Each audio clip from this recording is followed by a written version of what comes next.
আসসালামু আলাইকুম, আমি ডাক্তার আলমগীর হোসেন জনি। আমি একজন অর্থোপেডিক্স অ্যান্ড স্পাইন সার্জন। আজকে ভিটামিন ডির ব্যাপারে আমি সারা দেশের মানুষকে আমি জাগিয়ে তুলতে চাই। আমি মনে করি এই জিনিসটা শুধুমাত্র আমাদের বোনস অ্যান্ড মাসলের যেমন উপকার করে, তেমন একটা গুরুত্বপূর্ণ কাজ হচ্ছে আমাদেরকে ক্যান্সারের হাত থেকে রক্ষা করে। আমরা যদি শুধুমাত্র ভিটামিন ডি পর্যাপ্ত পরিমাণে আমাদের শরীরে থাকে, তাহলে আমরা অনেক ক্যান্সারের হাত থেকে বেঁচে যাব।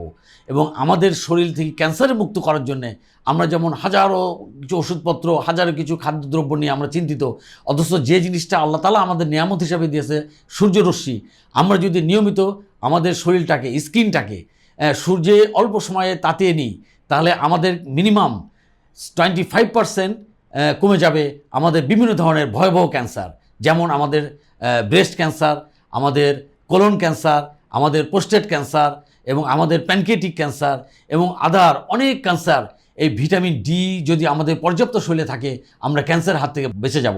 এই জন্যে আমি আমার দেশের সকল জনগণকে আমি আহ্বান করতে চাই, তারা যেন দিনে 10 থেকে 15 মিনিট 12টা থেকে 1টার যে রোদটা পড়ে, এই রোদের যে সানলাইটের যে ওয়েভলেন্থ, এটাই আমাদের ভিটামিন ডি তৈরি করার জন্য উপযুক্ত। ধন্যবাদ সকলকে।